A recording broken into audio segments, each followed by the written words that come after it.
A questão é, quantas vezes Jesus nasceu? Qual é a relação que existe entre Cristo e o Pai? Então, para isso, nós vamos para o livro de Colossenses, capítulo 1, e nos acompanhe. Veja assim, no capítulo 1, verso 12. Dando graças ao Pai, que nos fez dignos de sermos participantes da herança dos santos na luz. E diz assim, Ele, quem? O Pai, Ele nos livrou do poder das trevas e nos transferiu para o reino do seu amado Filho. Quem é esse dito Filho?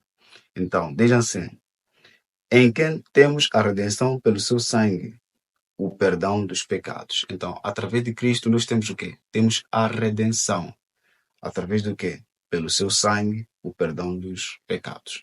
E diz assim ainda mais, no verso 15 de Colossenses capítulo 1, o qual é a imagem do Deus invisível. O Filho, o que é? Diz assim, é a imagem do Deus invisível. Cristo, que é o Filho, é a imagem do Deus invisível. E diz assim, o primogênito de toda a criatura. Porque nele todas as coisas foram criadas nos céus e na terra, visíveis e invisíveis, sejam elas tronos ou dominações, ou principados, ou potestades. Todas as coisas foram criadas por ele e para ele. Então aqui dá a entender que todas as coisas foram criadas por Cristo e para Cristo. Então, qual é a relação que existe entre o Pai e o Filho?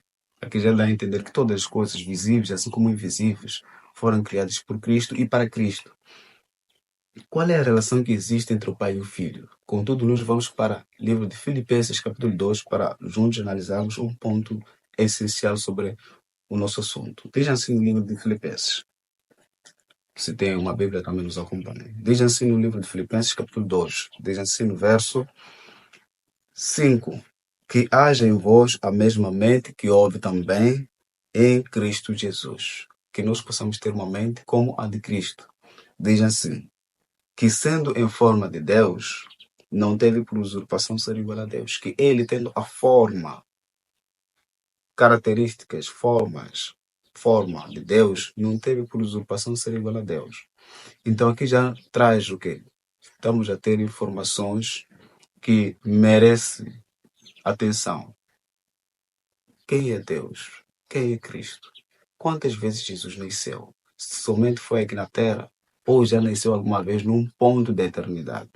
Então é sobre isto que nós vamos abrir outros versos para podermos ter uma compreensão clara sobre quem é Jesus. Porque nós cremos que de fato Ele é o Filho de Deus. Nós cremos que Ele morreu por causa dos nossos pecados. Então, há necessidade de nós conhecermos a esse ser que teve compaixão, teve amor pelas todas as criaturas que existem. Então, nós vamos para o livro de Hebreus para termos mais compreensão sobre quem é Jesus. Então, lá nós veremos o quê? Veremos a relação que existe entre o Pai e o Filho. E depois vamos para outros versos para nós entendermos como é que Jesus veio a existir. Então nos acompanhe no livro de Hebreus, capítulo 1, diz assim, vamos começar a ler o verso 3 do livro de Hebreus, capítulo 1. Diz assim no verso 3. Aqui fala acerca de Cristo, diz assim, o qual, sendo o resplendor de sua glória e a imagem expressa de sua pessoa. Cristo tem a imagem de Deus, tem a forma de Deus. Então quem é esse ser? Diz assim, e sustentando todas as coisas pela palavra do seu poder, havendo feito por si mesmo a purificação dos nossos pecados. Assentou-se à destra da majestade nas alturas. Ele assentou-se à destra da majestade. Quem é essa majestade que está sendo dita aqui? É o Deus invisível, que lá vimos no livro de Colossenses, que existe um Deus invisível. E diz assim, tendo sido feito tanto melhor do que os anjos, assim obteve por herança um nome mais excelente do que eles. Isso no verso 4. Ele foi feito mais do que os anjos. Ele é superior que os anjos. E ele teve um nome mais excelente do que os anjos. Qual é esse nome que Cristo tem? Que é sobre todos os nomes que existem. Qual é esse nome que Jesus tem? Então, nos versos seguintes, nós vamos perceber que há momentos que merecem também a nossa atenção. Embora nós estamos o quê? Na relação entre o pai e o filho, nós vamos ver versos seguintes que apresentam-nos informações que também merecem uma grande atenção sobre o surgimento de Cristo. Diga-se no verso 5. Porque a qual dos anjos disse ele alguma vez? Então aqui está sendo dito o quê? Será que alguma vez Deus disse aos anjos essas palavras que serão apresentadas aqui? Vejam assim. Porque a qual dos anjos disse ele alguma vez: Tu és meu filho, neste dia te gerei. Então aqui é apresentado essa questão. Será que alguma vez Deus, o Deus invisível, falou aos anjos essas palavras? De forma nenhuma Deus disse essas palavras aos anjos. O que ele disse? Tu és meu filho, neste dia te gerei. Então, esta informação é importante para nós. E diz assim: E outra vez eu serei para ele um pai, e ele será para mim um filho. E outra vez, quando traz ao mundo o primogênito, diz: E que todos os anjos de Deus o adorem.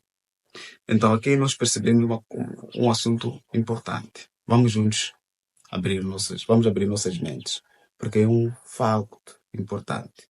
Porque aqui refere-se a dois momentos. O primeiro momento diz assim: Tu és meu filho, neste dia te gerei. Então, Deus, o Deus invisível, fala a seu filho: Hoje eu te gerei. E outra vez, no mesmo verso, nós estamos a analisar o quê? O verso 5 e o verso 6. Diz assim: E outra vez eu serei para ele um pai, e ele será para mim um filho. Em que momento está sendo dito outra vez? É uma questão para a gente analisar. Em que momento isso será realizado? Porque por um certo ponto, Deus disse a seu filho: Tu és meu filho, hoje eu te gerei. E outra vez, eu serei para ele um pai e ele será para mim um filho. E outra vez que está sendo dito aqui, que também haverá essa relação entre o pai e o filho, é aqui na Terra. Então nós observamos que temos dois momentos importantes. O primeiro momento foi num ponto da eternidade. Cristo surgiu num ponto da eternidade. E quando ele surgiu, o que Deus disse? Tu és meu filho, hoje eu te gerei. Então, a partir de Cristo, todas as coisas subsistem. Nada do que foi feito se fez sem Cristo. Então, Deus gerou Cristo. Então, Cristo é o Filho de Deus. Quando as Escrituras dizem que Cristo é o Filho de Deus, é porque é filho de facto. Não por pensamentos, não por imaginações. Mas Cristo é o Filho de Deus por nascimento. Ele foi gerado por Deus. Então, por isso que aqui diz assim, no verso 5 de Hebreus capítulo 1, diz assim: Porque a qual dos anjos disse ele alguma vez: Tu és meu filho, neste dia te gerei. A nenhum anjo essas palavras foram proferidas, mas sim foram proferidas a Cristo. Neste dia eu te gerei. Tu és meu filho. E diz assim, no mesmo verso: E outra vez eu serei para ele um pai, ele será para mim um filho. E já aqui na terra, quando Cristo nasce da Maria, é essa outra vez que está sendo dita aqui no livro de Hebreus. E outra vez ele será para mim um filho e eu serei para ele um pai. Por isso, quando Cristo esteve cá na terra, ele dizia o quê? Referia o quê? A meu pai, o Deus invisível. E Deus referia a ele, meu filho, porque é uma promessa. Deus prometeu ao seu filho que outra vez você será o quê? Meu filho. E quando refere aos anjos, Deus diz assim: E dos anjos diz, quem diz essas palavras? O próprio Deus invisível. Diz assim: Que quem faz dos seus anjos espíritos e de seus ministros uma chama de fogo. Então ele separa. Cristo é o meu filho. Por ele todas as coisas vão existir. Tantos anjos, tudo quanto é visível, invisível, todas as coisas foram criadas por Cristo. O tempo foi criado por Cristo. Então ele surgiu, veio nos dias, nos tempos da eternidade, antes que o tempo fosse feito, antes que nada fosse feito. Então Deus gerou o seu filho. Então sobre essa questão nós vamos perceber com os versos que nós veremos em seguida. Mas vamos dar continuidade, porque nós tocamos um verso aqui importante. Até então nós já percebemos que primeiro houve um momento onde Deus disse a seu filho: Tu és meu filho, hoje eu te gerei. Que isso é no verso 5. E outra vez eu serei para ele um pai, ele será para mim um filho. E outra vez que está sendo dito é aqui na terra. Então, até esses dois pontos, nós já percebemos que existe o quê? Uma filiação entre Cristo e o Pai. Existiu um momento que Jesus foi gerado na eternidade e existiu outro momento que Jesus foi gerado aqui na Terra, que é dita outra vez. Então, foram dois momentos que Jesus foi gerado. E nessas duas vezes, Cristo sempre é o Filho de Deus. Então, nós queremos já analisar qual é o nome que Jesus herdou. Porque aqui no verso 4 diz assim: tendo sido feito tanto melhor do que os anjos, assim obteve por herança um nome mais excelente do que eles. Por herança, Jesus obteve um nome mais excelente do que os anjos. Ele recebeu por herança. Nós recebemos por herança a partir dos nossos pais. Recebemos coisas que nós temos dito que isso é herança a partir dos nossos pais. Então Jesus também teve por herança um nome mais excelente do que os anjos. Então, qual é esse nome que Jesus recebeu por herança? Porque quando nós lemos o livro de Filipenses, Colossenses, nós percebemos que ele tem a forma de Deus, mas não teve por usurpação ser igual a Deus. Mas qual é esse nome que ele recebeu por herança? Vamos para o verso 8. Deus fala acerca do seu filho. Diz assim, vamos prestar atenção porque as palavras não compreendidas como devem ser, traz um pensamento errôneo. Mas diz assim no verso 8 de Hebreus capítulo 1. Diz assim: mas ao filho ele diz. Quem diz essas palavras? É o Deus invisível, que é chamado de Pai. Ele fala acerca de seu filho. Diz assim: teu trono, ó Deus, o Deus invisível chama Cristo de Deus. Então precisamos prestar atenção nessas passagens, para nós termos uma compreensão mais clara e nítida sobre o mesmo assunto. Então, no verso 8 é mais compreendido no verso 9 do mesmo capítulo. Diz assim: Deus invisível a Cristo. Teu trono, ó Deus, que está sendo referido aqui a Cristo, ó Deus, é para sempre e sempre. Cetro de justiça é o cetro do teu reino. Então, Cristo, por herança, recebeu esse nome de Deus. Por isso que Tomé chamou a Cristo de Deus. Não foi uma falha, ou não foi uma inspiração maligna, foi uma inspiração de Deus. Então, Tomé chamou a Cristo de Deus. E Cristo não criticou a ele. Por herança, Cristo tem esse nome, de Deus. Por isso que também o próprio Pai, que é o Deus invisível, chama Cristo de Deus. Diz assim, eu tenho que voltar a ler, só para podermos ter uma compreensão exata sobre este assunto. Diz assim: teu trono, ó Deus, é para sempre e sempre. Cetro de justiça é o cetro do teu reino. E diz assim ainda mais o Deus invisível. Diz assim a Cristo: amaste a justiça e odiaste a iniquidade. Por isso Deus, que Deus que está sendo dito aqui? É o Deus invisível. O Deus invisível está a falar o que? Acerca de si. Por isso Deus invisível, não é isso? Volto a ler. Por isso Deus, também o teu Deus. Vamos prestar atenção. Vamos prestar atenção. No verso 8, o próprio Pai, que é o Deus invisível, fala a Cristo assim: teu trono, ó Deus, é para sempre e sempre. Cetro de justiça é o cetro do teu reino. Ainda o Pai dizendo: amaste a justiça e odiaste a iniquidade. Por isso Deus, também o teu Deus, te ungiu com o óleo de alegria mais do que a teus companheiros. Então, o Pai fala acerca do seu filho. Ó Deus, amaste a justiça e odiaste a iniquidade. Por isso, Deus, o teu Deus... Então aqui Deus já traz uma confirmação de que Jesus tem um Deus, que é o seu Pai. Por isso que quando nós lá vamos aos evangelhos, Cristo diz o quê? Eu subo para o Pai e vosso Pai. Meu Deus e vosso Deus. Então também Cristo dá o mesmo testemunho que o Pai é o seu Deus. E Deus também dá o seu testemunho que ele é o Deus de seu Filho, que é o Cristo. E ao mesmo tempo nós percebemos que Deus tem por herança esse nome de Deus. Por isso que ele, não usurpando dessa posição, se rebaixou. Não se chamou de Deus. Cristo nunca se chamou de Deus, nunca disse que eu sou Deus. Ele sabe que essa posição ele tem por herança.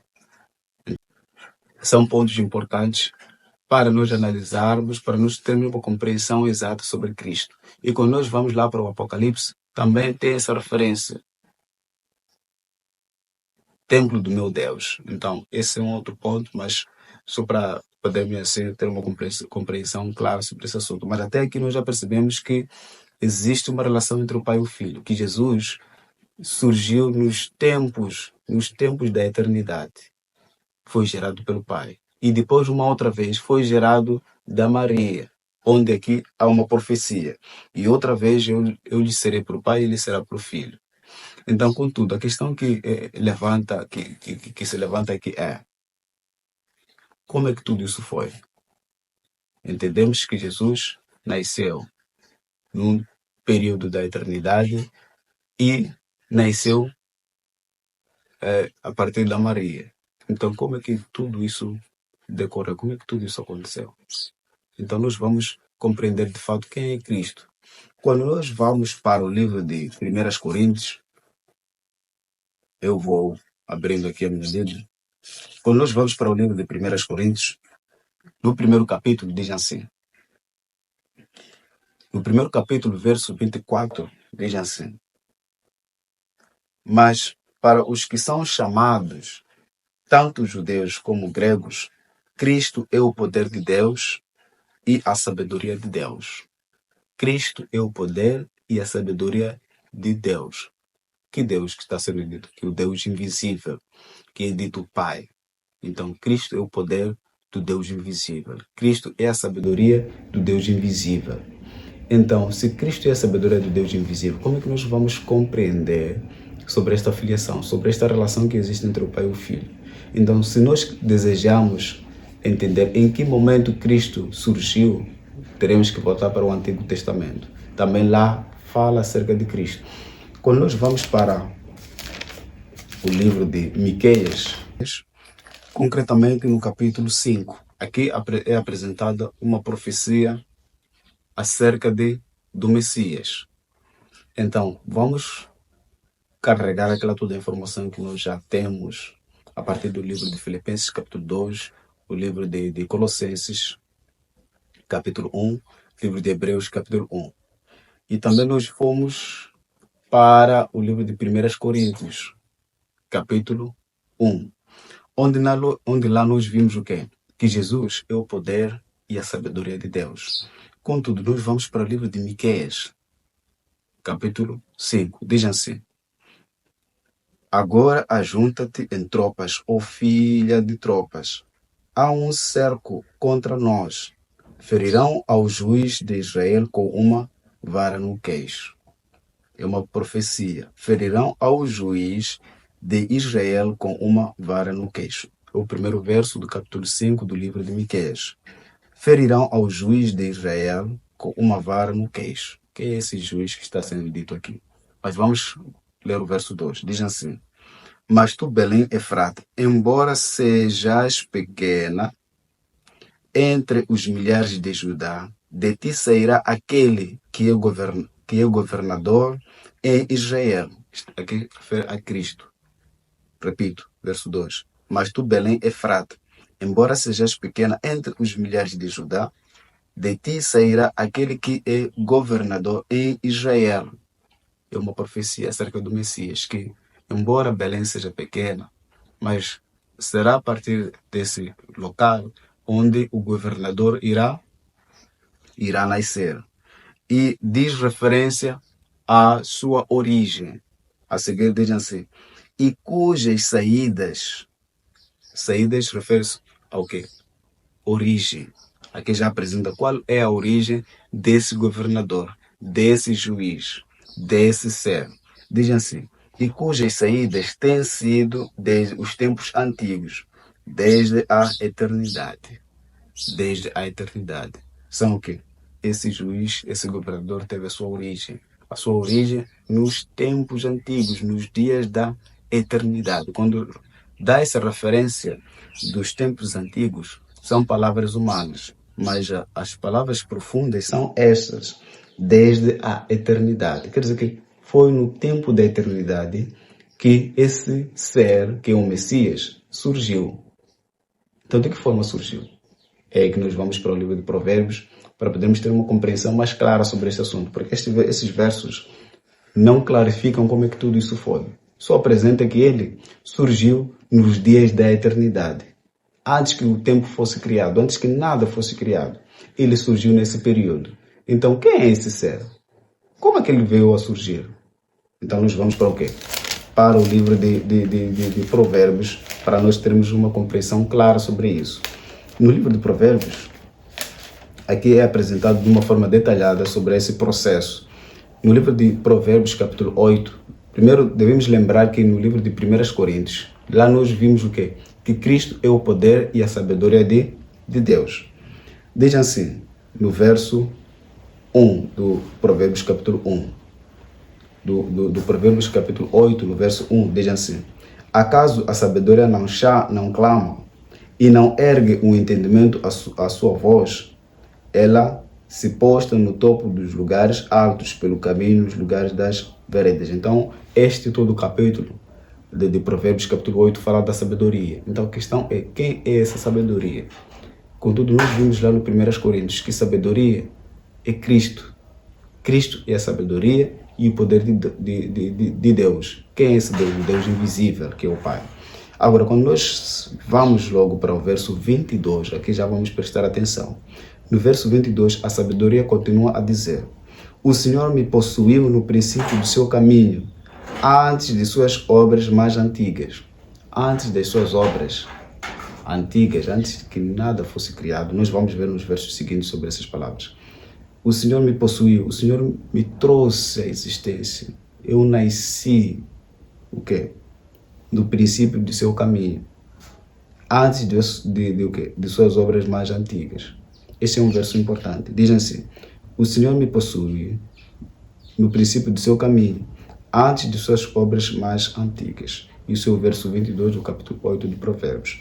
E no verso 23 diz assim, a sabedoria: fui formada desde a eternidade. Eu fui formada desde a eternidade. Quando nós vamos para o livro de Miqueias, diz o quê? Cujas saídas são desde os tempos antigos, nos dias da eternidade. Então, tanto Provérbios assim como Miqueias estão a enfatizar o mesmo assunto. Porque a palavra de Deus não é contraditória. Ela é o quê? É um pouco aqui e um pouco lá. E juntamos, temos uma compreensão clara sobre a existência de Cristo, sobre a relação que existe entre o Pai e Cristo. Por que Cristo criou todas as coisas? E por que todas as coisas que foram criadas para Ele? Por que Ele tem essa forma de Deus? Então, vamos continuar. Fui formada desde a eternidade, desde o princípio, antes do começo da terra. Então, a sabedoria está dizendo assim: antes do começo da terra, eu fui formada, nos dias da eternidade. E no verso 24 diz assim: quando não havia profundidades, fui gerada. Quando não havia fontes abundantes de água. Antes que a água existisse, eu fui gerada. E diz assim: antes que os montes fossem estabelecidos, antes das colinas, eu fui gerado. Enquanto ainda Ele, quem é esse que está sendo dito Ele? É o Deus invisível, que é o Pai. Enquanto ainda Ele não havia feito a terra, nem os campos, nem o princípio do pó do mundo. Eu estava lá quando Ele preparou os céus.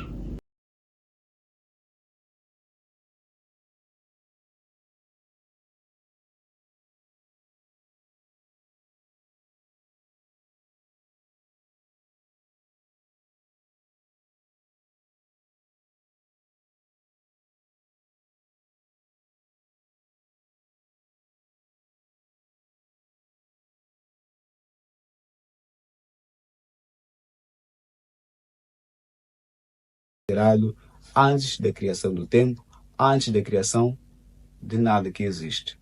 Então, Cristo foi gerado através do Pai. Então, como é que nós vamos entender o livro de Gênesis?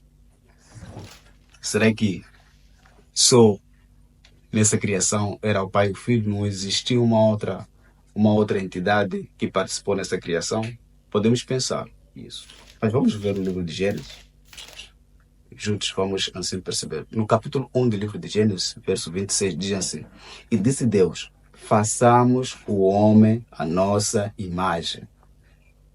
Mas, a partir de todos os versos que nós lemos, até então nós percebemos que quem criou todas as coisas foi Cristo. Ou seja, Deus criou todas as coisas através de Cristo.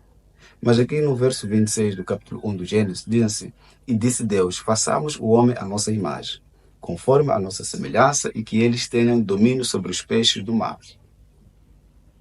Quantos seres participaram na criação do universo? Quantos seres participaram na criação do homem? Porque até então nós só temos conhecimento, pai e filho. Antes de nada, antes que as coisas fossem criadas, quem surgiu? Cristo. Cristo surgiu antes que o mundo fosse criado, nos dias da eternidade. Então, através de Cristo, todas as coisas foram criadas. Então, como é que nós vamos perceber este verso aqui? Porque aqui não dá ênfase de quantos seres participaram na criação do homem.